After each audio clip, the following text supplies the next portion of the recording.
Just the one last thing that is remaining theory के लिहाज से, फिर तो बस हमारे पेपर्स ही रह जाएंगे, and that is the discussion of an important unit. ठीक है, we will be discussing an important unit over here. वो यूनिट क्या है?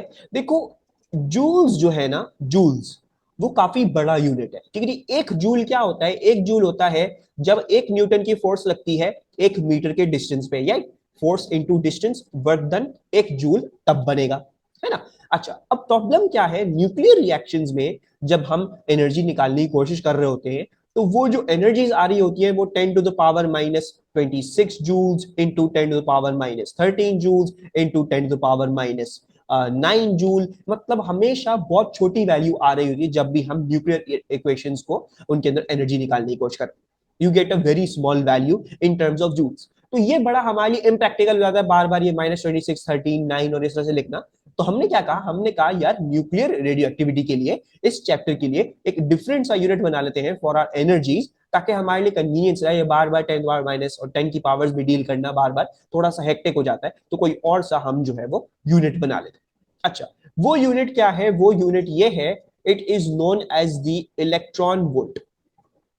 Electron volt. इलेक्ट्रॉन वोल्ट क्या होता है? इलेक्ट्रॉन वोल्ट होता है, it is the work done in moving an electron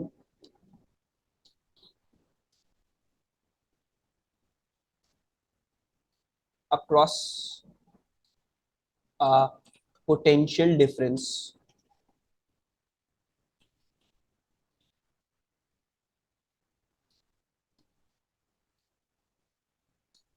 of 1 volt. तो हमने एक एनर्जी का यूनिट बनाया इलेक्ट्रॉन वोल्ट, और हम इसको ज्यादातर इस्तेमाल करते हैं रेडियो एक्टिविटी वाले चैप्टर में। क्या है? It is the work done in moving an electron across a potential difference of 1 volt. तो जरा इसकी वैल्यू देख लेते हैं वो कहां से आती है।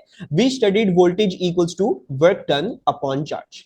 ठीक है, तो अगर मुझे वर्क डन निकालना है तो मुझे क्या करना पड़ेगा? मुझे वर्क डन निकलेगा मेरा जब मैं वोल्टेज को चार्ज से मल्टीप्लाई करूंगा।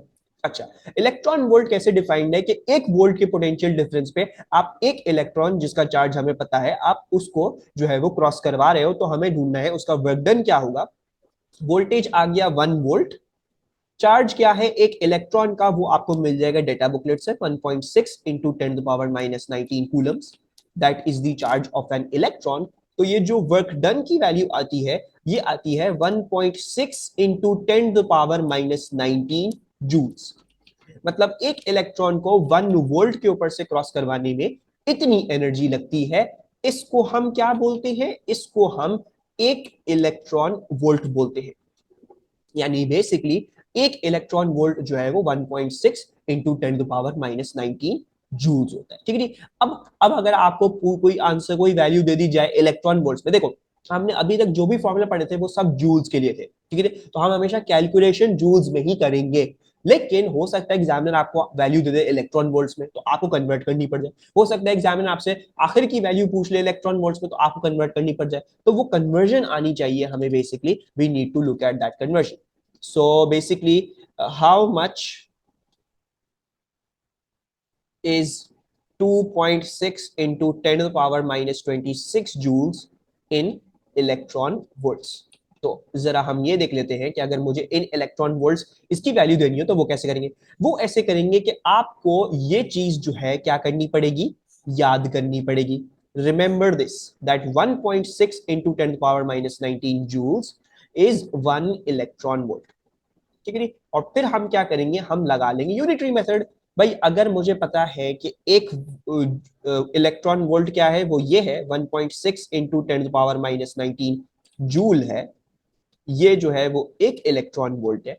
तो अगर आप मुझसे बोल रहे हो भाई 2.6 into 10 to the power - 26 joule ढूंढ लो कितने इलेक्ट्रॉन वोल्ट आ रहे हैं, तो मेरे लिए कोई मुश्किल बात तो नहीं है, मैं तो यूनिटरी मेथड लगा लूंगा।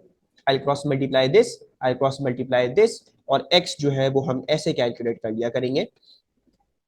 x आ रहा है 2.6 into 10 to the power - 26 divided by 1.6 into 10⁻⁻19, right. X ऊपर जाके मल्टीप्लाई, ये 1 में जाके मल्टीप्लाई हुआ, अब एक्स इधर लिखा हुआ था तो ये उधर डिवाइड में चला गया, यानी 2.6 को हमने इस चीज से डिवाइड कर दिया, और आपके पास क्या आ जाएगा, आपके पास आपकी वैल्यू आ जाएगी इन इलेक्ट्रॉन वोल्ट्स, ठीक है जी। तो हो सकता है आपको इलेक्ट्रॉन वोल्ट्स में वैल्यू दें, पूछे जूल्स में दे दो, हो सकता है आपको जूल्स में वैल्यू दें, आपको पूछे इलेक्ट्रॉन वोल्ट्स में दे दो, बस यूनिटरी मेथड लगा के आप इसको कर लोगे। ये एक इंपॉर्टेंट यूनिट है जो आपको पता होना चाहिए, कैसे कन्वर्ट करेंगे, कैसे किस तरह से एक फॉर्म से दूसरी फॉर्म में लेके जाएंगे, ठीक है जी। इसका कोई आंसर अगर कैलकुलेट कर दें, और दो तीन चीजें मैं और जरा लिखवा दूं, वो क्या है, वो ये है कि थोड़ा सा और अपने आप को एक्सपैंड करके रखना टू द पॉसिबिलिटी कि अगर वो आपको बोल दें एक मेगा इलेक्ट्रॉन वोल्ट, तो एक मेगा इलेक्ट्रॉन वोल्ट क्या होगा, वो बेसिकली एक इलेक्ट्रॉन वोल्ट होगा, और देन उसके ऊपर मेगा का प्रीफिक्स लगा हुआ है, राइट। एक इलेक्ट्रॉन वोल्ट का मेगा का प्रीफिक्स लगा हुआ है। अब एक इलेक्ट्रॉन वोल्ट क्या था, वो 1.6 इंटू 10⁻⁻19 कूलम था, -19 था। तो अगर मुझे इसको मेगा बनाना है, मेगा का ऑपरेटर क्या था, वो 10⁻6 था, ठीक है। ये आखिर में आंसर दे दिया 1.625 इंटू 10⁻⁻7 -7 इलेक्ट्रॉन वोल्ट्स। अच्छा, और इसको ऐसा कर लेते हैं, हमारे पास टू सिग्निफिकेंट वैल्यू थी, तो 1.6 इसको बस लिख लेते हैं, दिस इज द आंसर। अच्छा जी, अब जो है हमारे पास क्या आ गया है, एक मेगा इलेक्ट्रॉन वोल्ट, ये जो है एक मेगा इलेक्ट्रॉन वोल्ट हमारे पास आ गया है।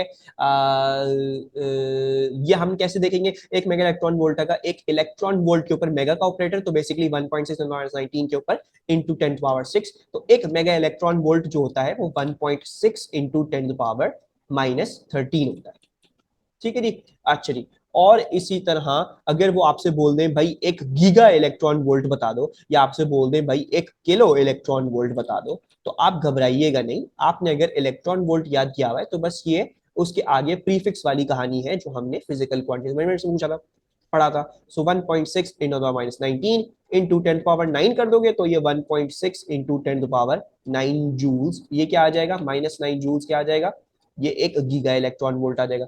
और एक किलो इलेक्ट्रॉन वोल्ट निकालना हो तो 1.6 19 इंटू 10⁻3, तो ये 1.6 इंटू 10⁻16 जूल्स आ जाएगा। So just keep yourself open to the possibility, ये जो है कोई मुश्किल नहीं है, आपको सिर्फ एक इलेक्ट्रॉन वोल्ट याद करना है, अगर मेगा गीगा किलो कुछ भी आ जाए तो बस उसको उसको प्रीफिक्स से मल्टीप्लाई करके you get the value out, ठीक है जी। कोई प्रॉब्लम इस स्लाइड में, कोई चीज जो बात अनक्लियर हो?